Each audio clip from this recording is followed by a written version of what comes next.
Olá, tudo bem? Aí a pessoa colocou no comentário assim, mas você só entendeu o Evangelho Eterno por causa da graça. Então a graça pregada por Paulo tem que continuar sendo pregada então. Aí eu só respondi para ele. Mas antes da graça ninguém me falou do Evangelho Eterno. Se alguém tivesse me falado do Evangelho Eterno, eu tinha pulado Paulo e estaria no Evangelho Eterno.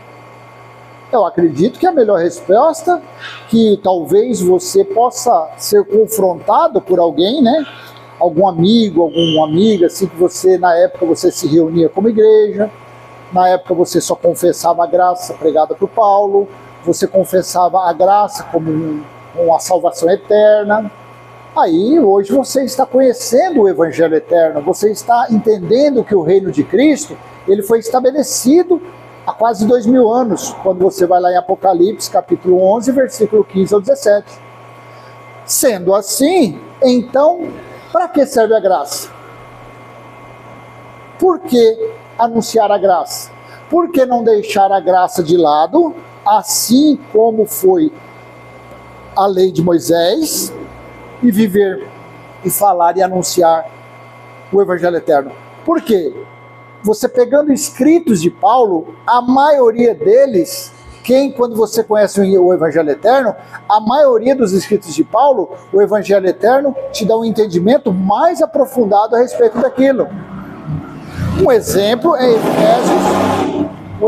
Efésios capítulo 2, versículo 22, quando Paulo disse aos gentios que estavam aprendendo, que estavam sendo formados, sendo preparados para serem moradas de Deus no Espírito. Estavam sendo preparados, estavam sendo alicerçados, estavam sendo fundamentados em Cristo.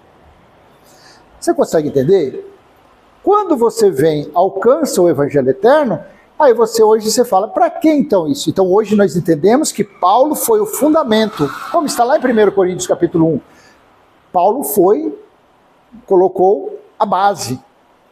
E veja como vocês agora vão edificar, né, o seu conhecimento espiritual, a sua vida espiritual. Veja como vocês vão fazer isso agora. Então, essa é a resposta que você pode dar para alguém. Falar, não, hoje eu estou no Evangelho Eterno porque eu passei pela graça, porque ninguém nunca me falou do Evangelho Eterno. Hoje, conhecendo o Evangelho Eterno, estou tranquilo, fundamentado no reino de Cristo estabelecido. Isso, pronto, acabou. Mas tem isso aqui. Não, eu tenho que me reunir como igreja. Não. Se você pode se reunir, não esquece esse negócio de igreja. Você pode se reunir vamos fazer um estudo aqui? Vamos tirar dúvidas? Vamos aprender mais a respeito do Evangelho Eterno? Vamos entender mais como foi o reino de Cristo, através das profecias? Vamos conhecer mais isso? Mas dizer que está se reunindo como igreja, assim como nos dias de Paulo, você estará no atraso, você estará dando um passo para trás, você estará igual o caranguejo, andando para trás. Ainda mais quando você descobre que o templo de Deus ele é espiritual, que o templo de Deus foi juntamente com o Evangelho Eterno, foram estabelecidos durante o dia do Senhor, que ocorreu entre o ano 66 e a metade do ano 70. Então, você tendo conhecimento de Apocalipse capítulo 21, versículo 3, eis aqui o tabernáculo de Deus, o templo espiritual de Deus com os seres humanos, onde o próprio Deus habitará. Isso foi falado há 2000 anos atrás, onde Deus habita, onde o Espírito de Cristo habita.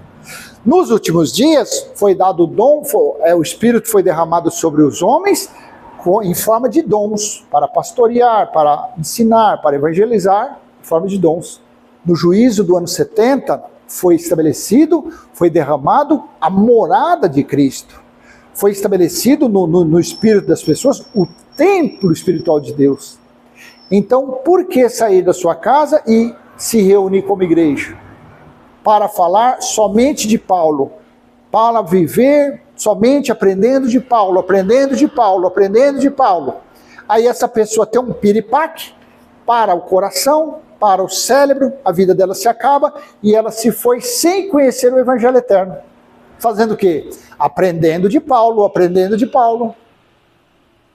Se caso você que colocou aquele comentário, mas você conheceu o Evangelho Eterno através da graça, eu digo a você, não.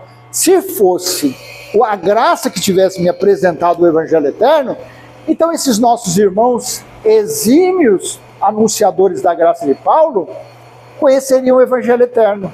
Só que eles não conhecem. Eles são especialistas nas palavras de Paulo. E tanto que eles se consideram ministro do Evangelho. Eles se consideram como se eles tivessem algum tipo de dom. Eu tenho o dom para ser um ministro da nova aliança.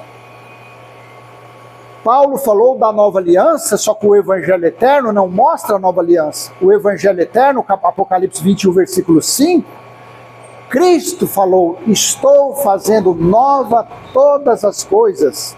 Não é nova aliança, é renovadas todas as coisas. Regeneradas todas as coisas. Aperfeiçoada todas as coisas. É diferente. Jesus de Nazaré derramou o seu sangue naquele madeiro como uma renovação da aliança feita com quem? Com os judeus. Paulo anunciou a nova aliança aos gentios, que eles foram também inseridos na nova aliança pela fé. Pela fé, não pelo sangue, pela fé. E o Evangelho Eterno foram renovadas, foram feitas nova todas as coisas. O que é novo deixou de ser velho. O que é novo deixou de ser um favor imerecido, como a graça que Paulo pregou. O Evangelho Eterno é Deus em nós, é o Espírito dele em nós, é a morada dele em nós. E no versículo 6 de Apocalipse 21, disse ainda o que estava no trono, Cristo, o Alfa e o Ômega. Está cumprido, está tudo feito, está tudo realizado. Ou seja, não sobrou nada, nem para ministro da graça, nem para pregador de Moisés, nem para dito pastores, para missionárias, para profetas, profetisas, não sobrou nada para essa cambada. Não sobrou nada. São novas todas as coisas, tudo foi cumprido, tudo foi realizado, tudo foi dado um Zé Fini, e cabe a cada um de nós desfrutarmos, vivermos, não é buscar, é viver o reino de Cristo estabelecido. Onde está? Em nosso espírito, em nossa mente, em nosso coração. Assim é o nosso proceder, assim é o nosso modo de ser, a partir do momento que você tem conhecimento do Evangelho Eterno. A graça pregada por Paulo ficou para trás, as leis de Moisés foram para os judeus, Jesus de Nazaré veio para os judeus, ficou antes da cruz. E você que tem o entendimento ativado, renovado, atualizado, então você está desfrutando, você está vivendo aqui, no seu entendimento, pela sua fé, no reino de Cristo. Tá bom? Então vou deixar essa pequena mensagem com você. E se foi útil, não esquece, curte, comenta, compartilha, se inscreve. Até a próxima. Tchau, tchau.